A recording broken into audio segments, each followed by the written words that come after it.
Hello, hello, hello, and welcome to today's episode of Her Version. This podcast is dedicated to sharing stories of struggle to triumph, a platform that allows individuals to tell their truth in order to inspire and uplift others. I am your host, Sabrina Victoria. If you are new to this podcast, make sure you follow, like, subscribe, and share.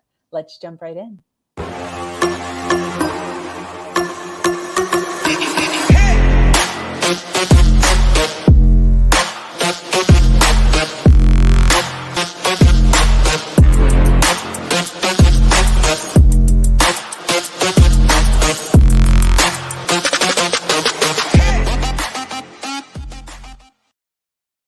Thank you for joining us today for this episode of Her Version. The Her Version platform is built on storytelling and the understanding that many times our greatest learning experiences come from listening to other people's stories. Today, I am speaking with an amazing woman named Simone.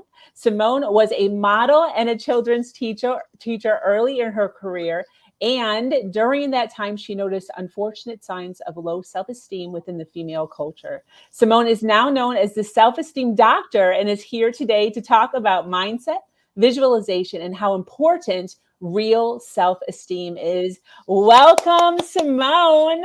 Thank you so much, Sabrina. It is an honor and a pleasure to be here. Thank you. Yes, thank you so much for taking some time out of your day to hang out with me and the live audience here that's already joining us. I so appreciate all the females that come on and are willing to share a little bit of their journey and share a little bit of the nuggets of information that they have acquired throughout their lives to help, inspire and uplift those that maybe are in a darker spot.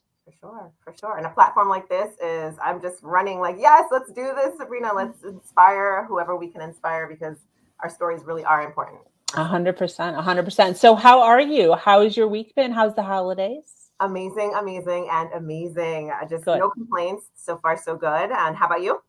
No complaints, same. Good. No complaints, same. So listen, I would love to jump in. I would love to kind of give you the floor and kind of let you talk about what careers what careers you have had in your past and how you came to realize that self-esteem was an issue that young women were really struggling with. I think that your story is so unique in like the awareness that you had fairly early on in your career. So do you mind kind of sharing that with us and letting us know how this whole thing started? Oh my goodness. Okay. So I am very excited to do this and welcome everybody who's tuning in again. Thank you so much for being here, guys. All right. So one part of my career was being an elementary school teacher. And then you're going to kind of see this disparity as I jump to the other one. But let's start here. The elementary school experience was, of course, beautiful because you've got these young minds. You've got these beautiful children that are just ready to learn and they're open and they're eager. And then there's this other side that kind of comes out. And at this particular time, I was teaching third grade. And I remember not only the kids kind of having a lot of fears around, testing and school and grades, but I also noticed when this one girl came to me at about 8 years old now, third grade, and she says, am I fat? Oh. I was like, no one trained me for this. What do I say? Like, you can obviously I know to say no, but there's something deeper than that. Like, what? 100%. Why did this question come to me at this age? Why is that even in your, scheme of knowledge to even ask me that? I was so distraught, and of course, I'm like, oh my goodness, honey, you are beautiful. Like, get that word out of your mouth. Like, blah blah blah. But I'm like, that's not enough. I just put a little sugar on it in class and that's it. But I want to know what's going on here on a deeper level. And then 100%. It started to become apparent to me, like, so this is an issue here, not only with her, but obviously her peers. And you start to see it popping up more. And mind you, this was several years ago. So it's not quite in the thick of the social media world. So can you imagine what it's like now for our kids? Right? Yeah, right. That was on that end. So we saw the fears, the interest in the looks, the low self-esteem, the low confidence popping up, different kids asking different questions, and it's showing itself in these different areas. And then the second career that I was kind of working on at the same time, I was modeling, as you said in the beginning. And now this is the world where you would think that it's like, oh, you're the model. Like, you are just think you're the thing, right? And, I got there and I have to admit, very naive. My mindset was very like, I'm just like a kid, like a big kid still to this day. And my mindset was more just like, yay, we dress up and go on the runway. Like, this is fun, right? That was it. I'm like, you're going to pay me to do this? I'm in, Yeah.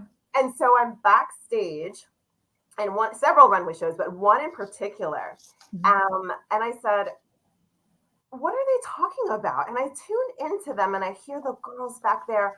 Oh my gosh, I'm so fun. Like, look at this and look at that. And I'm just like, but we're supposed to feel beautiful right now and just go. And like, what's happening? And there was so much critique there. I mean, it was like a war going on with them. And I was like, okay, that's strange. Now, remember, I have the teaching experience and now I'm having this experience. And then I think the glue that puts it all together, guys, I hope you're listening, because this to me, I think, is what put it all together for me.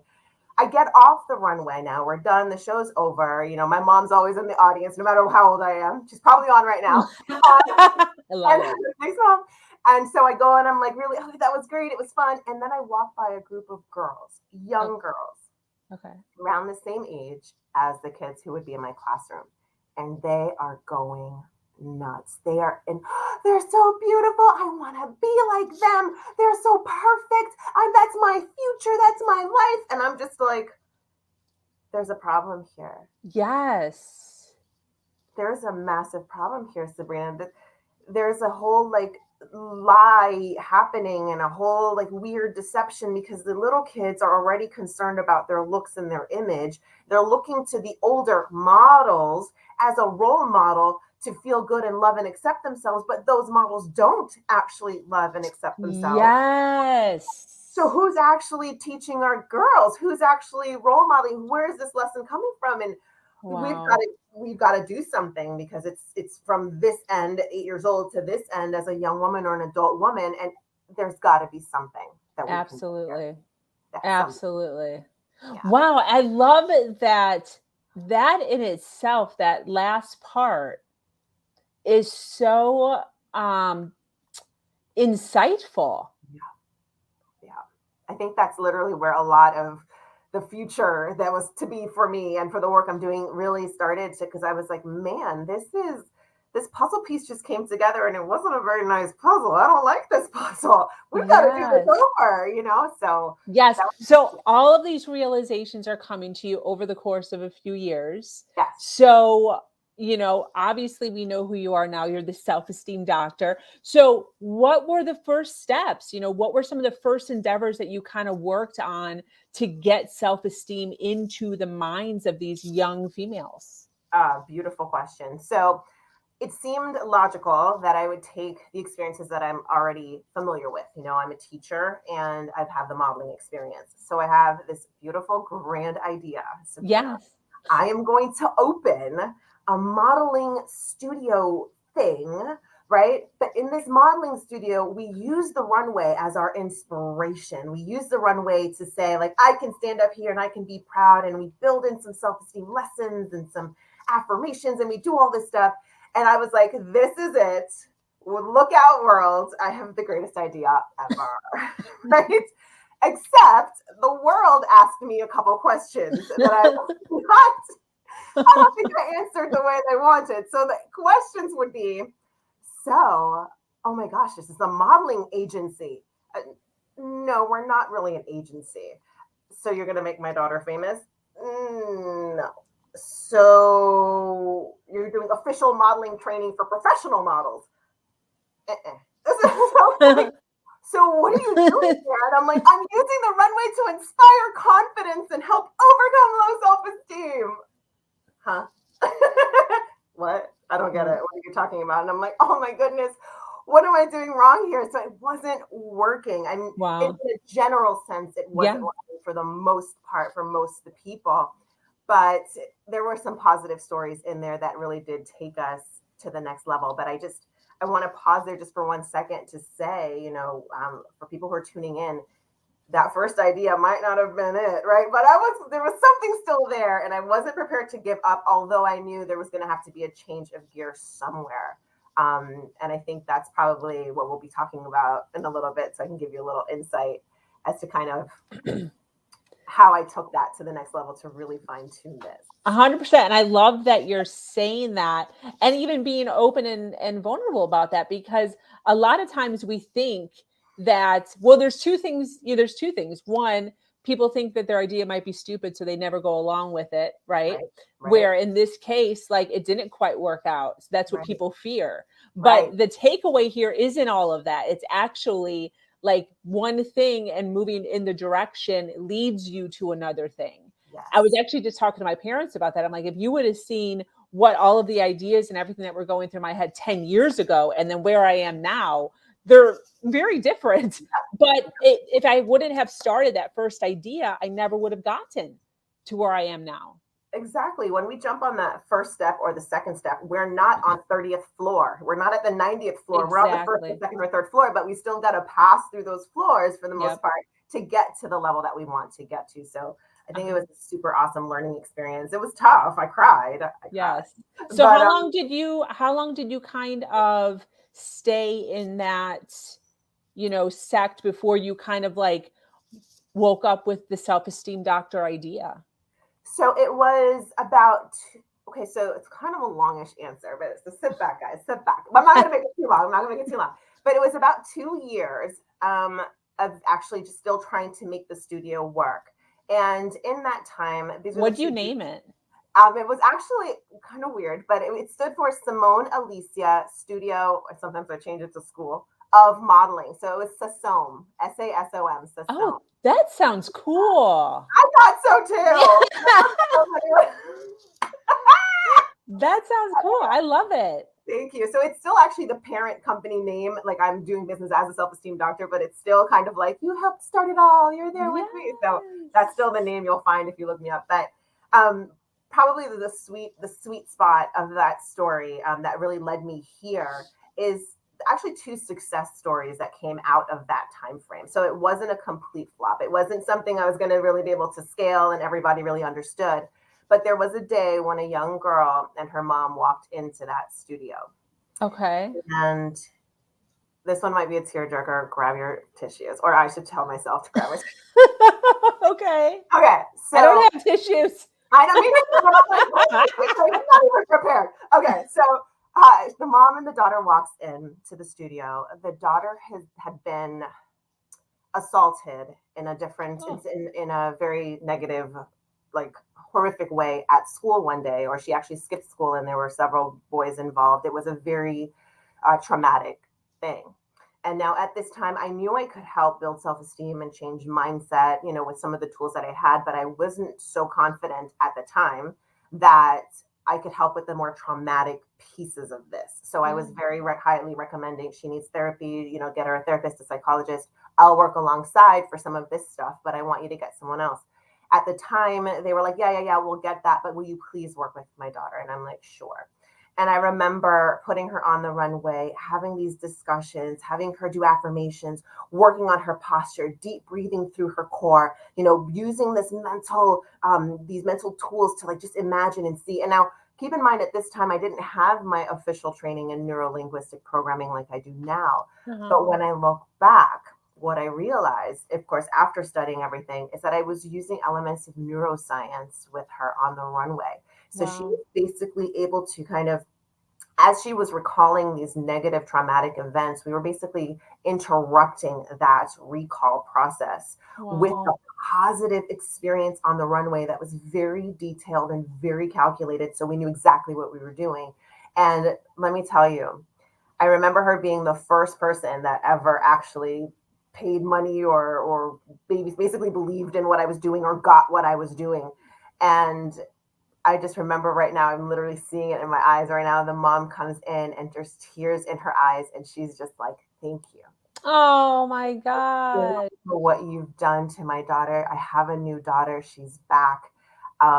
Just so grateful. And I was like, I knew it. I have it. This is it. I just need to figure out how to make it work a little bit better. And maybe I'll refine my tools and refine my knowledge and take this step to get to where I want to get.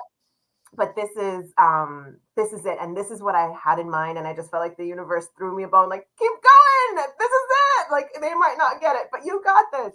And so that was that. And I had another, young man that came in, a young boy, which also helped to teach me that this is not just going to be for the females and the women and the ladies and the girls. It's also going to be for the boys and the men.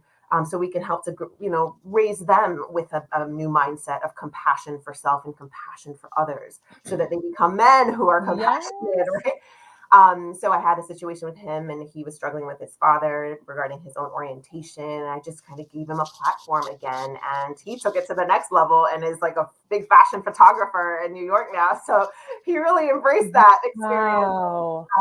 But just seeing those success and hearing those thank yous and the heartfelt, profound way that they still contact me. Well, the boy does contact me and tell me, you literally changed my life, and I'm never going to stop telling you, like, this is amazing. And I'm like, I'm never going to want to stop hearing it. So that put me on the track to understand that, this is my mission. And Wow. and I knew that it was going to lead me somewhere. So can I take you on the quick journey of how it took me here now? Yes. Yes. So after it closed down, because obviously, my two beautiful clients weren't able to help me keep the doors open, but it kept my heart open and it kept the dream open. And I think that was worth more than money can buy. Yeah. So we closed the doors physically on that location in Miami. And then I started to kind of live life a little bit. I got married, had 2 babies, like some time was passing here, and the dream was still just kind of growing. So if you're tuned in, thank you so much, Charlotte. If you're tuned in, please remember that the dream can keep on going. Just keep it going. And even if I wasn't physically doing anything to build at the time, but you couldn't take it out of my mind. And there's that mental imagery that comes into place and was setting the tone for what would come later. So I kept dreaming. And as I lived this life, we moved around a little bit. Like I said, we had the 2 babies. I studied neuro-linguistic programming by this point. I'm sharpening my tools. I became an honorary doctor of divinity at this point, sharpening my tools. I really started to understand what it is I wanted to do and what it's going to look like and how I'm going to deliver it. And speaking of deliver, about a month after I delivered my son, I'm sitting in Connecticut, because that's where life kind of took us at that time. And I'm holding this 2-month-old, 1 or 2-month-old in my arms. Okay. And I've got a notepad to the side and I'm writing, and I just stop. Sean, that's my husband's name. Sean, I got it. And he's like, what? What are you talking about? I'm the self-esteem doctor. Oh my gosh. What? That's great. What's that? I'm like, I don't know yet, but I'm the self-esteem doctor. And that was it. And from there, 2 months later, we came back to Florida and we just started to rebuild what this would look like with some one-on-one coaching and putting the work in for the academy that we have now. That's awesome. So self-esteem, obviously, you're surrounded by this word self-esteem. What's your definition of self-esteem? What does that mean to you? So I love to define self-esteem as the way you think and feel about yourself and your life, of course. And the reason I like to define it as the way we think and feel is because it gives us an element of control. You see, when we just define self-esteem as it's if you love yourself or not, and then you're kind of like, well, I don't love myself, so then there goes that. And it's like, well, no, not there goes that.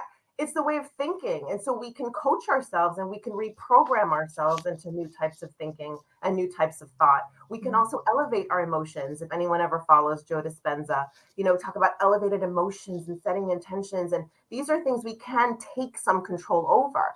Didn't say it's always easy, didn't say it's a snap of a finger, but it is in fact possible. Yeah. And so self-esteem is the way we think and feel about ourselves. And yes, I made it into a jingle and I make audiences sing it all the time. And are you serious? I certainly do. It's a jingle.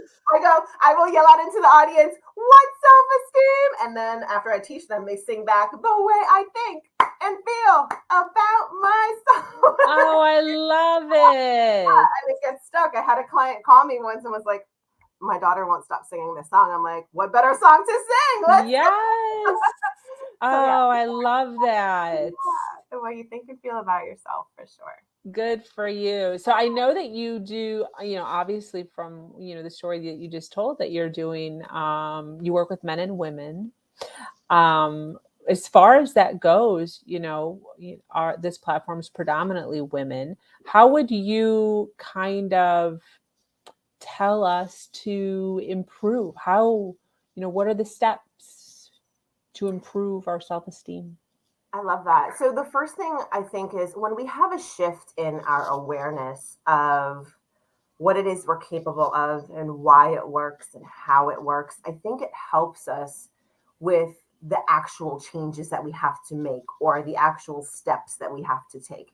Sometimes we'll hear things like, do affirmations, keep it Yes. in the mirror. And I'm not saying that's bad advice. Now, I think it's great advice, but the problem is, in my opinion, if you don't have a deeper fundamental reason of why you're doing affirmations, then it kind of becomes like, I am beautiful. I love myself. Life is amazing. Oh gosh, what am I doing? Right? And you're like, I don't know that this works. And it just feels like pain. Yeah. So what I really want people to understand is, number one, the concept of self-esteem in this case for us, for women, is be a best friend to yourself. You know how we are as friends when we really love our girlfriend or we're being parents or whatever role we may be in.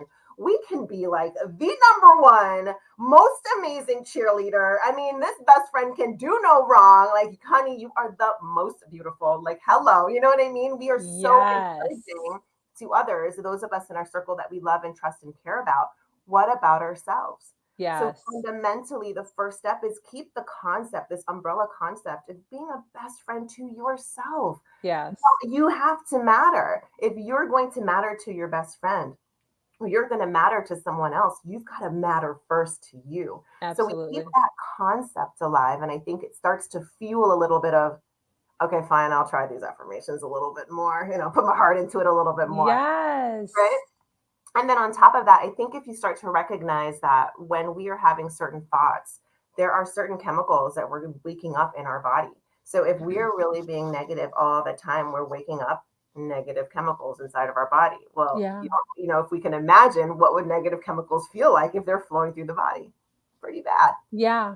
So our goal is to try to wake up the more positive chemicals in our body. And how do we do that? By trying to unleash more positive thoughts.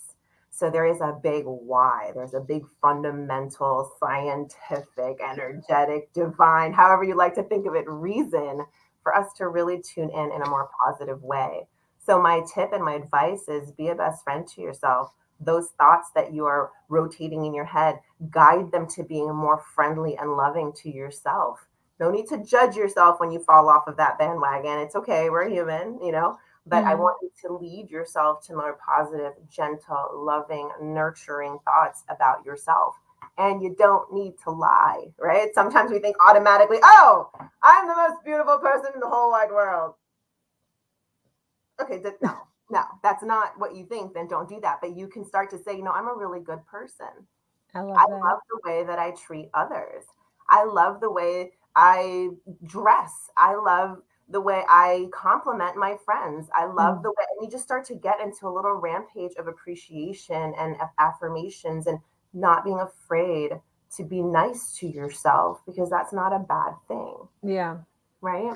Yeah, I can totally appreciate you saying to kind of take baby steps in that direction, because I know there was a point in my life where even just saying the words, I am powerful, or I am brilliant, or I am beautiful, it was physically difficult for me to say that out loud, like to the point of literally like crying or being like anxious almost to say it. So I can totally appreciate you telling females to start out with something that feels authentic to yourself in a positive direction versus just going straight for, the big stuff. Because sometimes it is hard because our negative self-talk has been so bad, or the people around us, in my circumstance, were so awful to us that we don't, it's so far-fetched. Right. It seems like a lie.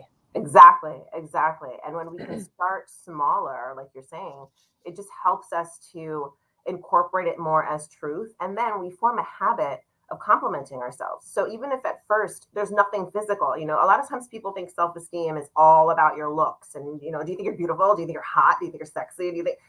that's not what it's all about. I'm sure that's an element, of course, but Yeah. there are so many things about regarding self-esteem. How do you feel about yourself academically? Do you regard yourself as smart or inferior? How do you think about yourself in terms of your friendships? Do you think you're awkward and weird? What's your social perspective of yourself? There's so many different categories in which to say my self-esteem is, that sometimes we can't just make this blanket statement or always attribute it to looks. So when you're doing an affirmation, feel free, or any positive thing, or even just gratitude and appreciation. It can just be things that are not necessarily related to how you physically look. It can be things about how you act, how you believe, how you present yourself, how you treat others. It can be academic, it can be social. Find your strengths and get in the habit of acknowledging them, because there's a part of that brain that's like, okay, Simone's okay with complimenting herself. Okay, Sabrina likes compliments. Okay, Simone's okay. And if you're not doing it at all, then your brain's like, oh, Simone doesn't like that. Don't make it easy for her to do that at all. She doesn't like that. So now my brain's trying to like leap hurdles to try to find something positive to Wow. say. Yeah. So just get into a habit of starting slowly and feeling that I can say something positive about myself. I can. And it doesn't have to be looks, and it doesn't have to be the most challenging, and it's not supposed to be a lie. It's meant to be something that allows me to be a best friend to myself, because I'm a person too. Yes. Yes. I love all of that. I, starting out, we're here talking about ourselves and how to build self-esteem within ourselves. But what about those that are moms? What about those parents who have young females and young males in their house, and they're trying to prevent the low self-esteem? Can you give us, a couple of ideas as far as what we should be doing to kind of prevent it from even kind of festering to begin with? Is there anything we can do? For sure. Tools. And of course, be the example. So sometimes, a parent might say, well, I don't know what to teach her or tell her to do. That's okay. We're not all meant to be experts in everything, right? We have our niches, and that's totally fine. But if you can be the example, and for example, what I mean is, don't stand in the mirror and, destroy yourself verbally when your daughter is right there, possibly listening or overhearing at any age. If they're like 2 months old, still don't do it. Like, oh, I'm so this, and oh, I can't stand my this. Don't do that. Be the example while your kids are there watching, and start to make that something that's true for you, not just a show, because kids can see straight through us. They've got something, right? They've got some magical thing. So they know if you're just putting on some kind of an act. So number one, be the example. Really work on it within you. And as your daughter or your children watch, they will see, and they will start to take that on. I would also say role playing is really cool as well. Like, when your kids have certain scenarios at school or certain situations, to be able to role play with them, how can they act? How can they respond? This is a really great way to get your kids to feel prepared for things, right? And of course, not only physically role playing it, but even rehearsing it mentally. Let your kids get into their mind, and all right, you're going to this new school. All right, picture yourself walking down the hall. Well, if it's in my mind, I'm going to picture myself walking down the hall like this, right? I have that option. But if I'm not consciously trying to practice in a positive way, then I'm just going to picture with fear, like, oh my gosh, they're all tripping me. They're throwing their books at me. And you go into a panic. So you want to encourage positive mental practice, or mental rehearsal, as they call it. And you want to be able to do role playing with them. If this happens, what could you do? What could you say? It helps to build confidence and self-esteem. And jumping back to affirmations for a second, if we start with our kids when they're younger, if you've noticed, our children, when they first start out, don't seem to have much of a problem with self-esteem. It's kind of like, hello, It's me. I'm here. You're welcome, right? So that's a nice point to kind of start off with, letting our kids understand that difference between being confident within themselves and making sure they're not taking it to the next level and actually being a little bit sassy out there and a little bit rude with it, right? But it's a great opportunity to teach the difference between filling themselves up with affirmations versus trying to show off. We can definitely teach them that really early to help them out. Definitely. We have a question from Charlotte. She says, this is great. My little one is 3. Ooh. Any advice for the young ones? It's a young one. For sure. I've actually been asked to work with a 4-year-old before, which I definitely think is a little young for me. But for parents, I think you guys have a great advantage to start early. So for a 3-year-old, it depends if you're just talking about just wanting to build self-esteem. I would say a couple of things. Number one, if your 3-year-old shows you something that he or she created, instead of just always saying, yeah, that's great, that's perfect, that's wonderful, you did great, pause and ask them, what do they think of the work they just did? So they're like, mommy, look. And you're like, and they're like, you like it? And you're going to be like, well, do you like it? And you'll still have a pleasant face. It's not like a military, do you like it? You're going to have self-esteem, not like that. But like, honey, do you like it? And then it'll be, yeah, I love it. What's your favorite part? Oh, it's pink, or, however much their language is developed.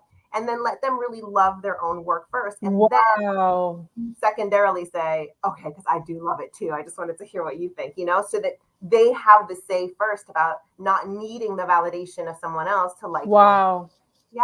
Yeah. That's so great and so easy. To incorporate. So easy to do. Oh, that almost made me. No, it's okay. So I think that's a great start. And then also in terms of talking to your 3-year-old, you can do affirmations at night, or even lists of appreciation at night before you go to bed or at dinner. Okay, stop. Don't make me cry. That was just so good. I'm just like, imagining, these young females, because you're right, there is a lack. There's so much of a lack of self-esteem in so many people, just in general, and how easy that is to allow them, because one of the biggest issues is just being comfortable bragging about yourself, being comfortable saying, yes, this is great. Yes, what I'm doing is amazing. And if you can start that at such a young age with them feeling comfortable doing that, then the probability of them feeling comfortable doing that as they get older is just so much easier. Increases, for sure. Yeah. And I think on that note, making a difference, creating a difference between, like, we can use the word brag. I love it. And I love when you said it because it made me smile. But to our kids, being braggy or, conceited or arrogant, those are like, oh my gosh, they're so afraid of that. Yeah. They don't even want to say something nice about it. They don't even want to think something nice about themselves for fear that, oh my gosh, I'm being a show off or I'm being arrogant. Exactly. So the line I always draw for the kids is, listen, when you are saying, doing, thinking, writing, imagining beautiful, positive things about how amazing you are, when you're doing that in here, for here, you are like planting the most beautiful garden inside of yourself. You are supposed to do that. That's like food for your soul. Like, you need that. When you start to do it so that someone else, make sure that they know, make sure that they hear, make sure that they understand who I am, and the neck starts to roll, you've entered a different territory. Warning, you are not in self-esteem territory anymore. So just to make that line, like, before your test, you should be saying, I'm so smart. I've got this. I'm a genius. But you should not walk into class and be like, hello, I got this. I'm the smartest. I'm going to get the best grade. Move out of my way, right? That's a different thing. So making that line, I think also at a young age helps. So hopefully Charlotte with her 3-year-old can use some of those tools and do affirmations for bedtime. Tell me 3 things you love about yourself, before bed or at dinner time. Let's do appreciation, things like that. Dane says, how do you balance being confident versus full of yourself, which is what you were just talking about? That is something I worry for one of my little ones. Okay. So I think once we get into a place of comparison and competition, I think that's when we're looking at a little bit more like, I'm the best. So to me, that's a little bit more like, it's all about me. Like, I'm the best. Like, bye, get out of my way. But when we say, like, I am doing my best, I am a good person, I'm allowed to be smart, and you're allowed to be smart. I'm allowed to be really fast, and you're allowed to be really fast. And once we are allowing for me to be my best, and I have an understanding and an expectation and a hope that you can also be your best, now we're in a place of love because we're not competing with each other. So I'm loving on me and hoping that you're going to love on you, and I'm not trying to be better than. So to me, that's kind of the signal, is if someone's trying to be better than the other, that's when I'm like, we're kind of in the, it's all about me and nobody better top me and nobody better trump my, don't, whatever it is, dull my shine. But we want everyone to shine. So I think if that's part of our lesson is that, if you have more than one kid, then I would say, you do your affirmation and they say, I'm smart. And the other one's like, well, I'm smart. It's like, that's right. Because there's plenty of smarts for everybody. Right. Yes. And there's a competition. Absolutely. That's something we can teach, I think. Yeah. I love that. I love that you're saying between two, because that's a big thing. Yep. That's a big thing. And a lot of times they take opposites Oh because yeah. there's not enough room, Yep. or they think there's not They enough think room. yep, perfect. Yeah. Exactly. They You think got to there's teach not there's enough. enough. There's definitely. Definitely. That's great. Yeah. Absolutely. You're not What do going you to be think so is smart. your what? No, I'm saying you're not going to be so smart that you take the smartness out of the world. We can all be smart. You know what I mean? Yes, Don't worry about it. Sorry about that. Go ahead. exactly. I was going to ask, what do you think is the biggest myth about confidence? Um, I would say a couple. I'd say one, I think people think you either have it or you don't. And I don't think that's true. I think it's something you can develop. Okay. I also think it's, people say it's, it's a sign of being conceited. If you have, like, if there's too much confidence, I also think that that's kind of a myth. And to be honest, every time I've seen what someone defines as too much confidence, it's actually low self-esteem in disguise. So it's, Yes. yeah. So I'm like, Okay. because if you think about it, truly feeling at ease and comfortable and just good in my skin, that's what confidence is to me. I just Yeah. feel really good. I'm thinking good things, I'm feeling good things, my self-esteem is right, and it shows. And the showing of good self-esteem is called confidence. And Yeah. if I feel really good in me and secure, there is absolutely no reason for me to try to step on anyone else. So the minute I try to be overconfident, and as the term is often used, I just think it's a sign of low self-esteem, and I'm just trying to put on my show because inside I feel terrible. So I'm like, oh gosh, people are looking. Turn the volume up. Hello, I'm here. And I'm like, is that really confidence? I don't know. So I always question that. That's always a big sign for me. If I sit Wow. down in front of someone, they're like, I don't need to coach with you. And I'm like, why not? And they're like, because I already have too much confidence. And I'm like, oh, that's exactly why you're here, honey. No, I don't say that. I don't say that, but I am thinking it. Yeah. So yeah, I think that those are some of the myths, is that you're just kind of born with it or you're not. I think people think it's about competition in many cases, and I think people think it's about conceited or arrogance. And I think it's about love. I think it's about the way you display a love for yourself and a willingness to accept and allow others to be themselves. I think that is a true essence of confidence for me. Yes. Yes, absolutely. That's great. Thank you. So good. What do you think are some lessons that people can learn from your life? I would say, don't be afraid to redefine things for you. Like, not saying you're just gonna, delete everything that the world offers and just make up your own world. I'm not saying that drastic, but don't be afraid to do things on your terms and make things mean what they mean to you. For example, when I became the self-esteem doctor, I remember someone asked me, like, self-esteem doctor, what's that? And I'm like, I don't know yet. I'm still becoming her. I didn't have the answers. Yes. I didn't have all the answers yet, but I knew it was where I was supposed to go. And I'm sorry I cannot satisfy you with all the details, but I'm working on it. So don't be afraid if you have something that's calling you. Everyone who's tuned in, if you guys have something that is kind of calling to you and it's just not clear, it's okay. You can still own it, and you can own it within you. You don't have to make an announcement until you're ready, but own it within you and grow it and nurture it and see what it becomes. And don't give up. That's another one. It's never too late. And just every opportunity that doesn't seem to work out, take it as a chance to fine tune and fine tune and fine tune. Because there's something greater, I think, to be born from each experience if we allow it and if we take that opportunity. So I would definitely say, from my life, redefine things on your terms. Yeah. Take your time. Don't give up. And it's never too late. I don't care if you're listening and you're 75. Well, then do it now. Do it next year. It's not too late. There's a reason you're here. There's a reason, and you can help all of us. Because all of us have something to bring to the table. That's how I feel. So do it, because I'm waiting for you to do it. Do it.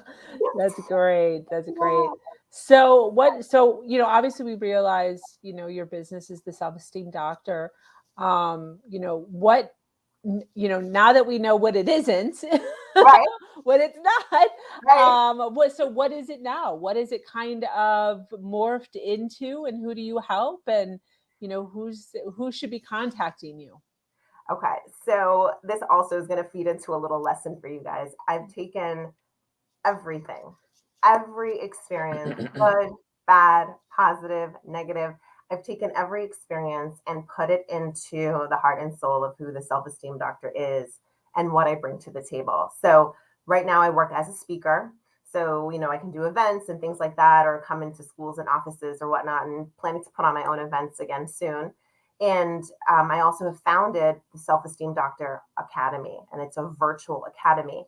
And in there, I just feel like it's just a nice little scene into my brain, right? Because in there, we've got tools, resources, strategies, stories, poetry, music, everything that has taken me to this point in my life. There's NLP, which is what I've studied. It's neuro linguistic programming. If you've ever heard of Tony Robbins, you might be familiar with neuro linguistic programming. It's got some elements of spirituality in terms of you really trusting that deep you that's in there, that's that powerful inner you, the inner self. There's other elements of that. There's going to be, of course, lots of affirmation and self-esteem building tools that are related to my time as a teacher, tools for women, tools for parents, tools for kids, tools for teens, and continuous growth and expansion of those tools. You can practice, you get real world applications. And of course, because it's online, you have global access to it. So I've really taken all these elements of my dreams and made them better. Because if I stayed in that studio, you'd have to come to Miami to see me. And now it's global with all of that influence from those days on the runway. And there is, of course, runway influence in there. There's a class called Modeling Confidence, right? And it's Yes. super, right? So everything that I've lived, and this is the best, I think, lesson I can give to you guys, everything that you've lived, you can pull from it what you want. You can go in there and take this nugget and take that nugget and take that nugget and create something, whether it's a business or just a state of mind, or just the way you want to leave your legacy for your children or family members or whatever it is, the job or the business that you're in. And I think it's a really powerful takeaway for you. And it's become a really powerful contribution I'm now able to make to humankind because of these experiences that I've had and what I've chosen to do with them to help you and your kids and teens and families to raise self-esteem. Awesome. And then the website above your head, is that where they should be going? Yes, to go to the academy, it's the selfesteemdoctoracademy.com for sure. And you'll find some paid stuff in there, some free resources in there. Go to the free resource library. It's amazing. I saw this one section in there where you had stated that you recommend the parents actually doing some of these classes with their children. Why do you think that's a good idea? Why do you recommend that? Yeah, because the parents need the tools too. And sometimes there's nothing more frustrating than when a child is looking to the parent for an answer and the parent's like, I don't know what to do here. And many parents are going to want to be able to help, right? We're kind of hardwired, like, I want to help, I want to do something. So if the child has watched and gotten the tools and needs a little bit of a reminder, and mom or dad already has the reminder, like, that's when Simone said to do positive aspects or dodge the fireball. Like, let me tell her that, and then they say that. And all of a sudden it's a really nice anchor back to the tools they got in the video. Wow. And it's a great reminder. Parents feel empowered, like they were able to have a role to help. The kid feels supported by parent, not just by Simone on the computer, but they feel empowered by their parents and they get the reminder they need to actually solve the problem. So it's a win-win-win-win-win. So that's what I highly recommend that for sure. Absolutely. That's great. And it seems like it would also be just a great way to like rebond with your children. Because as they're getting older, like when they're little, you watch like Sesame Street and the little shows and you go over the ABCs and you remind them of the songs. So this is like a really great sneaky way to like continue. I love saying this because literally I have a page in one of my classes. I think it's the Easy Self-Esteem Builder.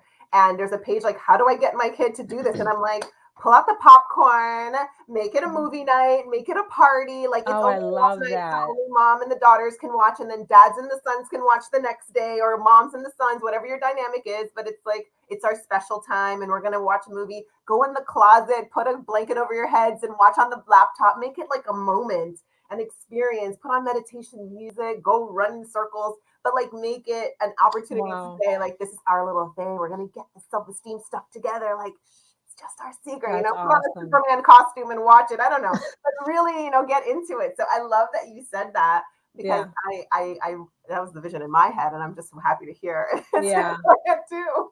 Yeah. Well, for those parents, I mean, I'm sure, anyone can relate to it, but once they reach a certain age, 14, 15, they kind of start, they're wanting to hang out by themselves or not hang out by themselves, but hang out with their friends more Right. than they're hanging out with their parents. I remember when my son turned 15, he's now 17, there was a very definitive line in the sand that was drawn from like one summer to the next summer of like every day hanging out, every day my best friend, going everywhere with me, going shopping with me, helping, doing all of the things, and then suddenly shifting to all I want to do is just hang out with my friends all the time. I still love my mommy, like we're still very close. Right. He still kisses me and hugs me and asks me how I Right. am and all of that. But like a very yes. Yeah. And it so much so that for like pretty much for the whole year that he was 15, I would just find myself just crying randomly because I literally felt as if I lost my best friend. Yeah. So, and that goes along with like single motherhood. And there's like a lot of other like stuff that's layers into that. Sure. But it was a huge deal for me. So like single mom or not single mom, that I'm sure that that's a huge thing for all parents once, there starts to be a little bit of independence there. So this is a great way to kind of, bridge that a little bit and, kind of continue kind of spending a little bit of a quality time with each other and something that they would appreciate. Cause that's one of the things is like, they no longer need to like go watch cartoon movies and eat movies. They now want to like be doing big boy and big girl stuff. Right. So this is kind of a nice little bridge. Right. It can be for sure. Yeah. Of course, it's going to depend on each teen and the parent relationship because one teen will be like, no, I'm not watching that with you. And the age. Yeah. And you're like, well, that didn't work, Simone. And I'm like, wait a second. Let's try again. So it definitely depends. But yeah, I think it's a great opportunity. And I think we should also acknowledge the fact that even if they don't want to watch together, which I do understand would be such a beautiful thing just to keep that bond going.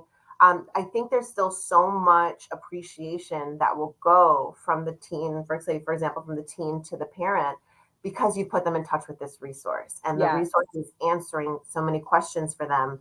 And it's highlighting things for them. And they're like, well, why didn't anyone tell me this before? Like, I get that a lot from the teens. Like, no one told me this before. How come I didn't know this? That makes so much sense. Yes. So when that gratitude can go back to the parents, like, well, wow, mom, like, thanks for hooking me up with this.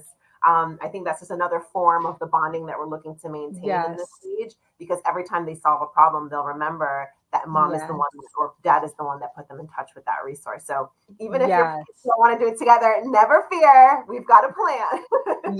Yes, absolutely. Well, that's great. And I so can appreciate that. And I so can see how that would be so beneficial on multiple levels. So I do want to bring it back to us. Yes. Us females, before we kind of close up here. Do you have any advice for females my age who their skin is starting to get a little droopy and their gray hair's coming in all nice? What would you give? What kind of advice would you give to us mommies out there that are feeling not so pretty? I would say, okay, this is just going to let you all the way into my madness, because I literally had this thought to myself just the other day. And I want to say, your thoughts are the fountain of youth, baby. So if you want to keep flowing these really powerful, youthful hormones within your body, if you want to keep yourself really balanced, if you want to let your glow and your shine, you want to reduce the stress-related hormones that cause all kinds of belly fat and all these different things, then really what you want to do is to find yourself in a place where you are doing the best you can to be positive. You want to find yourself unleashing that fountain of youth inside of you. Now, visualization is so powerful, and mental rehearsal is so powerful. So if you can literally get this picture in your mind that there is your thought and it is a fountain, and as it comes out more positive, and it is literally showering and cascading over your body like the best skincare product you could ever find, right? Become conscious of your thoughts. Become conscious. Do it for yourself. Think these thoughts. Empower yourself. Search for the beauty inside of yourself. We can all see the flaws. We can all see what's going on with us sometimes. And unfortunately, we are our own worst critics. Yeah. Because I will look out there at someone who practically looks the same as me, and I will talk about how amazing she looks, and look at her hair, look at her skin. I will be so gentle and kind in my assessment of her. And then I'll look in the mirror and I'll be like, but look at me, and oh my, and then we start to tear ourselves apart. So I would say, let the fountain of youthful thoughts flow within you as much as possible. And sometimes you got to write it down, honey, because the thoughts will start flowing. And let's be honest, then the supermarket list starts flowing right behind it. You're like, I'm amazing, I'm beautiful, I need cheese, I forgot to buy broccoli. And you're like, what? That's not an affirmation. What am I doing? So grab your journal and start to write and imagine that flow, that as much as I can flow positive thoughts from me, I am helping my body. I'm a best friend to me. I am unlocking positive chemicals. And this is scientifically proven that you are literally unlocking positive chemicals that will help to flow and keep you energized and keep you feeling good and keep you feeling just really alive and well and healthy, unlocking really positive things within your RNA and DNA. I know this is what I read for fun. I'm like, literally, I'm like, ooh, what is like, more thought stuff. So, but I'm telling you, this is real. So grab your journals and make a decision that you're going to love on yourself. For every compliment you want to hear out there, give it to yourself first. And if you're not ready to give yourself that compliment yet, then start with another one, another easier one. If your grays are coming in and you're not loving it so much, but you still have a full head of hair, I suggest we say, well, thank you for this full head of hair. And if you don't have a full head of hair, then I want you to say, thank you to Amazon that I can buy hair on Amazon. I want you to find the gratitude somewhere in there and say that no matter what, I'm going to choose to help myself as much as I can. And there are going to be days where that's tough. And I want you to be honest with yourself when that's tough. I tell the kids, I'm not trying to create robots. I have one emotion. I'm happy all the time. Well, that's great. But some of us don't have one emotion because we're human and emotions go up and down. So when you have those down moments, it's okay. We just have to promise ourselves not to build a house and stay there. That's not where we need to stay. So we encourage ourselves, grab your journal, get back into your imagination, mental rehearsal, flow the fountain of youth, which is thoughts. That is the magic. That's why no one ever went out there and found it, because it's been in here all along. And it really does impact our body, our health, our mindset, the decisions we make, the choices we make, the way we feel, the way we act, the outcomes we get. All of it traces right back to the way that we're thinking and feeling about ourselves. And that is self-esteem. Absolutely. Yeah. What a way to wrap it up. What a way to wrap it up. So anyone who is wanting to find you, where would we go on social media? Where are you? I'm on every single one of them for some reason, but the one that I really use is Instagram. So I'm Instagram at the Self Esteem Doctor. If you're more of a Facebook person, same thing, at the Self Esteem Doctor, all spelled out. Is it all one word? Yeah. Yep. Self-Esteem Doctor. Yep. Instagram and Facebook. Yeah. Let's see if I got this right. Let's see. Self-Esteem. Yes, ma'am. You got With it. a little @ sign. Don't forget the @ sign. Oh, yeah. That's okay. Perfect. Oh, thank you guys so much for tuning in. I'm so happy you all joined us today. This is so nice. This was great. Thank you so much for all of the tidbits and information that you gave to us today. I so appreciate that. Do you have any closing thoughts before I wrap up? I would just say thank you, number one, for you, Miss Sabrina, for having me today. I think it was just so amazing when we can come together and have these kind of talks to share with women the potential. We have this potential, and when we're in the middle of the hard times, it's hard to see out of it sometimes.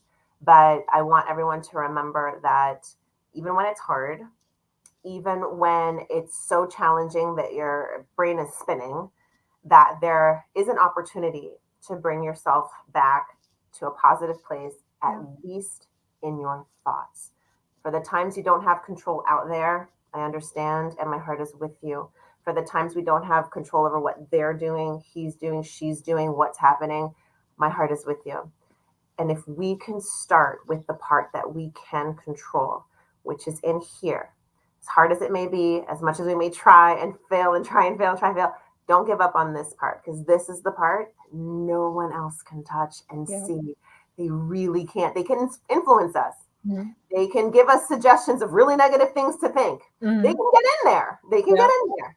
But at the end of the day, the effort we can put in is not to change out there, it's to change in here. And when we do that, there's a power that you unlock, and you will be calling me to thank me, honey. I'm proud. Yes. That's great. Absolutely. Thank you so much. I so appreciate you taking some time out of your day to sit down with us. There's still people here watching live, so thank you so much for those of you that are supporting us and supporting the channel. For those of you that are watching on the replay, make sure that you're hashtagging replay so that we can know that you're here, and we can know that you watched, and support you fully here on the Her Version platform. For those of you that are interested in learning more about Miss Simone, make sure you check out her website and her Instagram. And I am going to close up. So thank you so much for joining us here on Her Version. If you have an amazing story to share of struggle to triumph, be sure to reach out to me here or at herversion.life. I am your host, Sabrina Victoria, and I am so grateful to be here sharing a platform that allows people to share their truth and inspire others, do something